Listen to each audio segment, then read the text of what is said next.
Hello সবাইকে। আজকের এই ব্যাখ্যামূলক আলোচনায় আপনাদের স্বাগত। আচ্ছা, সাম্প্রতিক রামিসা হত্যাকাণ্ডের পর কন্টেন্ট ক্রিয়েটর আপন খানের সেই ভাইরাল ভিডিওটা নিশ্চয়ই অনেকের চোখে পড়েছে, তাই না?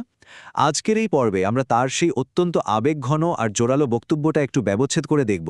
তিনি আমাদের জননিরাপত্তা আর আইনি ব্যবস্থার যে তীক্ষ্ণ সমালোচনা করেছেন, সেটা কিন্তু সাধারণ মানুষের মনে গভীরভাবে নাড়া দিয়েছে। আমরা একদম নিরপেক্ষ জায়গা থেকে তার এই পুরো কথাগুলোকে ধাপে ধাপে ভেঙে দেখব, বোঝার চেষ্টা করব কেন তার এই কথাগুলো আসলে আমাদের বর্তমান সমাজেরই একটা সামগ্রিক হতাশার প্রতিচ্ছবি। তো চলুন সরাসরি মূল কথায় ঢোকা যাক।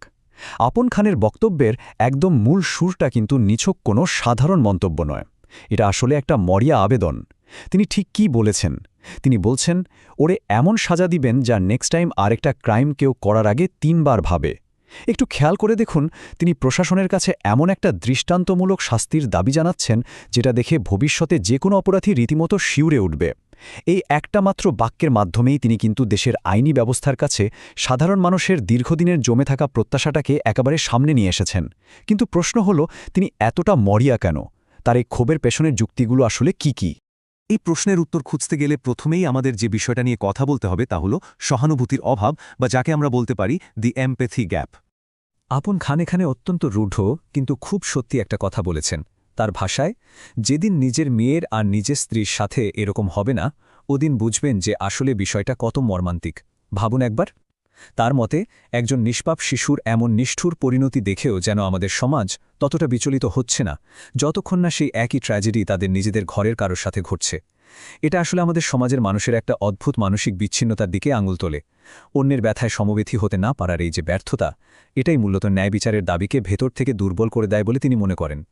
মানসিক এই বিচ্ছিন্নতার পাশাপাশি আপন খান আরও একটা খুব গুরুত্বপূর্ণ জায়গায় আঘাত করেছেন, আর সেটা হল তাৎক্ষণিক বিচারের পথে আমলাতান্ত্রিক বাধা।